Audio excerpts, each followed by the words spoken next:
देखिए दोस्तों, पीएम किसान सम्मान निधि योजना में फिर से एक नई अपडेट निकल कर सामने आई है जो ई केवाईसी को लेकर है। देखिए 18वीं किस्त का पैसा जो 5 अक्टूबर को जो पैसा मिला था ना, तो बहुत से ऐसे लोग लाभार्थियों के खाते में पैसा नहीं मिल पाया है। तो बहुत से ऐसे लोगों को खाते में बहुत सा मिस्टेक हो गया था, तभी आपको नहीं मिला था। ई केवाईसी का स्टेटस पूरा आपको प्रोसेस नहीं हुआ रहेगा तो आपको पैसा नहीं दिया जाएगा। तो चलिए हम आपको इस वीडियो के माध्यम से हम आपको दिखाने वाले हैं आपका ई केवाईसी का स्टेटस किस तरह से होना चाहिए, तभी आपको पीएम किसान सम्मान निधि योजना का 19वीं किस्त का पैसा मिल पाएगा दोस्तों। तो चलिए आपसे एक छोटी सी रिक्वेस्ट है, जो हमारे चैनल में जो नए हैं प्लीज़ हमारे चैनल को सब्सक्राइब कर दीजिए ताकि हर नोटिफिकेशन आपको इस तरह से मिल सकेगा। देखिए दोस्तों, पीएम किसान को लेकर फिर से एक बहुत बड़ी अपडेट निकल कर आई है। बहुत से ऐसे लोग हैं जिनका 18वीं किस्त में बहुत से ऐसे लोगों को प्रॉब्लम हो गया था, खाते में ई केवाईसी का स्टेटस प्रोसेस पूरा नहीं हुआ था। देखिए आपको 3 चीज़ होना बहुत ज़रूरी है दोस्तों। देखिए आधार सीडिंग जो है ना आपके खाते में होना चाहिए, और दूसरी बात ई केवाईसी आपको होना चाहिए, और तीसरी जो है लैंड सीडिंग जो होता है ना, ज़मीन का जो सत्यापन जो होता है ना, ये आपको प्रोसेस पूरा होना चाहिए, तभी आपको दिया जाएगा 19वीं किस्त को लेकर। 19वीं किस्त में आपको बहुत से ऐसे लोग हैं जिनका पैसा मिलना तय है, और बहुत से ऐसे लोग हैं पैसा नहीं दिया जाएगा। तो चलिए हम आपको इस वीडियो के माध्यम से देखिए 19वीं किस्त में बहुत से ऐसे लोग हैं जिनका पैसा दिया जाएगा।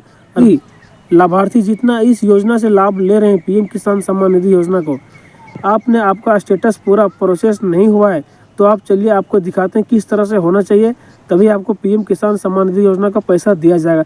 तो चलिए हम दिखाते हैं मोबाइल के स्क्रीन में। देखिए दोस्तों, पीएम किसान सम्मान निधि योजना में देखिए आपको 19वीं किस्त को लेकर है। देखिए आपको स्टेटस जो है ना दोस्तों, आपका इस तरह से पूरा प्रोसेस आपको होना चाहिए, तभी आपको दिया जाएगा 19वीं किस्त का पैसा। देखिए जो साल में जो 6,000 जो सरकार जो देती है ना, ये पीएम किसान सम्मान निधि योजना का पैसा इस साल में 6,000 दिया जाता है, जबकि ये 3 किस्तों में दिया जाता है। 3 किस्तों में दिया जाता है, एक किस्त में 2,000 पैसा दिया जाता है। देखिए 5 अक्टूबर को 2023 में जो पैसा दिया गया था, अब इस बार फरवरी में मिलने की पूरा उम्मीद है, इसलिए कि 4 महीना जो होता है ना, 4 महीना जो पूरा आपको प्रोसेस हो जाता है ये फरवरी में।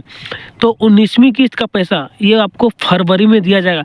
लेकिन दोस्तों पैसा लेने से पहले आप अपना ई केवाईसी का स्टेटस आप चेक करिए दोस्तों, इस तरह से आपका सही होना चाहिए।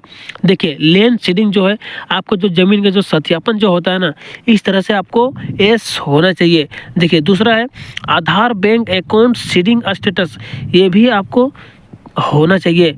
देखिए और तीसरा है ई केवाईसी का स्टेटस, आपका ई केवाईसी का स्टेटस आपको इस तरह से पूरा प्रोसेस होना चाहिए, तभी आपको ये 19वीं किस्त का पैसा आपको दिया जाएगा, नहीं तो आपको पैसा नहीं दिया जाएगा। दोस्तों अभी तक जो अपना ई केवाईसी का स्टेटस चेक नहीं किए हैं, तो जाइए मेरा यूट्यूब चैनल में, वहाँ पर आपको वीडियो आपको मिल जाएगा, तो कैसे चेक करना है वहाँ से आप चेक कर सकते हैं दोस्तों ये जानकारी आपको अच्छा लगा दोस्तों तो वीडियो को लाइक कीजिएगा।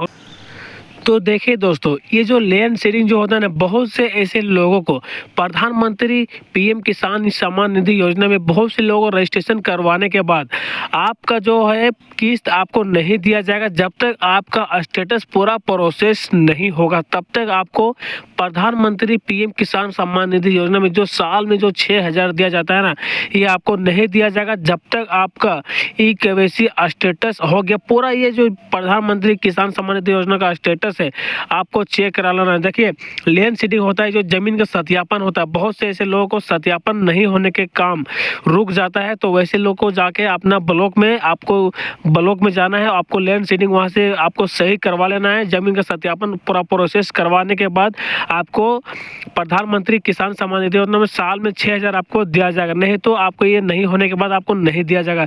देखिए दोस्तों, आधार बैंक अकाउंट सीडिंग जो होता है, आपको बहुत से ऐसे लोग हैं जिनका आधार कार्ड में जिनका खाते में आधार लिंक नहीं होता है, यानी डीबीटी जिनके खाते में आधार डीबीटी लिंक नहीं होता है, तो वैसे लोगों को प्रधानमंत्री किसान सम्मान निधि योजना को पैसा नहीं दिया जाता है, क्योंकि ये जो पैसा जो दिया जाता है ना, ये आधार डीबीटी के माध्यम से ही प्रधानमंत्री किसान सम्मान निधि योजना का पैसा दिया जाता है। तो अभी जितने लोगों का आधार डीबीटी लिंक नहीं है खाते में, तो जहाँ अपने ब्रांच में जाइए, बैंक ब्रांच में जाइए, वहाँ से उनको बोलिएगा कि मेरे खाते में वहाँ से आपको लिंक करने के बाद आपका पूरा प्रोसेस हो जाएगा। देखिए दोस्तों, ई केवाईसी बहुत से लोग हो रहे हैं परेशान, क्योंकि ई केवाईसी भी नहीं होने के काम आपको रुक सकता है। देखिए, प्रधानमंत्री किसान सम्मान निधि योजना में ई केवाईसी अगर आपका नहीं हुआ है पूरा प्रोसेस, तो देखिए ई केवाईसी आपको सीएससी सेंटर से जाके आपको ई केवाईसी करा लेना है। बहुत से लोग जाते हैं सीएससी सेंटर में, उनका अंगूठा काम नहीं करता है, फिंगरप्रिंट काम नहीं करता है, तो वैसे लोगों को आधार सेंटर में जाना होगा। आधार सेंटर में जाने के बाद आपको वहां से आधार अपडेट करा लेना है। आधार अपडेट कराने के बाद आपको ई केवाईसी आपको 15 दिनों के बाद आपको फिर जाइए आपको सीएससी सेंटर में, वहां से आपको ई केवाईसी करा लेना है। देखिए, बहुत से लोग करते क्या है, जिनका आधार अपडेट नहीं होता है, तो वैसे लोगों को फिंगर अंगूठा काम नहीं करता है, तो वैसे लोगों को करना क्या है, सीएससी सेंटर में जाइए और वहां से अपना आधार को अपडेट करवाइए। आधार को अपडेट करवाने के बाद आप फिर से सीएससी सेंटर में जाइए, तभी वैसे लोगों को ये आपको अंगूठा काम करेगा और वैसे लोगों को ई केवाईसी पूरा प्रोसेस हो जाएगा। देखिए, ये जो तीन जो स्टेटस है ना, ये आपको लैंड सीडिंग हो गया, ये आधार बैंक अकाउंट हो गया, ये तीनों प्रोसेस आपको होना चाहिए।